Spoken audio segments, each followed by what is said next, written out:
Ako naman muna. Ngayon, nauunawaan ko na napakalawak pala talaga ng mundo. Hindi lang ito palaging umiikot sa'yo. Mas payapang umaga nang wala ka, mas tahimik ang gabi tuwing mag-isa. May lugar din pala para sa aking puso, malaya, buo, at hindi nakatali sa iyo.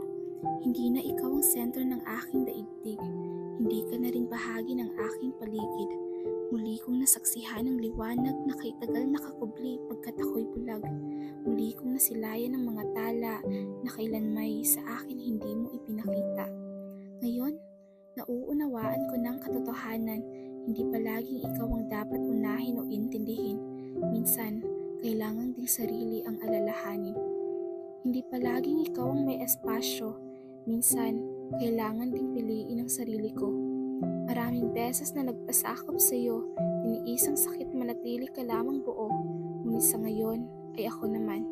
Ako at ang aking kapayapaan. Hindi ito pagiging makasarili, kundi paghilom sa pagal na sarili.